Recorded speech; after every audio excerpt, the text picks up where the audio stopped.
Tollywood hero Vijay దేవరకొండకు త్రుటిలో పెద్ద ప్రమాదం తప్పింది. ఆయన ప్రయాణిస్తున్న కారు యాక్సిడెంట్కి గురైంది.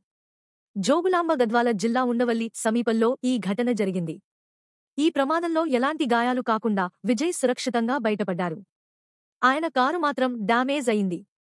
విజయ్ కారు డ్రైవర్ అందే శ్రీకాంత్ ఈ ఘటనపై పోలీసులకు ఫిర్యాదు చేసినట్లు తెలుస్తోంది. ఇటీవల పుట్టపర్తి వెళ్లిన విజయ్ దేవరకొండ తన స్నేహితులతో కలిసి హైదరాబాద్ తిరిగి వస్తుండగా ఈ ప్రమాదం చోటు చేసుకుంది. ఓ బొలెరో వాహనం ఢీకొట్టడంతో ఆయన కారు ధ్వంసమైంది. దీంతో ఫ్రెండ్ కారులో విజయ్ అక్కడి నుంచి వచ్చేశారు. డ్రైవర్ ఫిర్యాదు మేరకు కేసు నమోదు చేసినట్టు ఉండవల్లి ఎస్ఐ ఆర్ శేఖర్ తెలిపారు. విజయ్ దేవరకొండ ఆదివారం సాయంత్రం పుట్టపర్తి సత్యసాయి మహాసమాధిని దర్శించుకున్న సంగతి తెలిసిందే. అక్కడి నుంచి తిరిగి హైదరాబాద్ చేరుకునే క్రమంలోనే ఈ ప్రమాదం చోటు చేసుకుంది.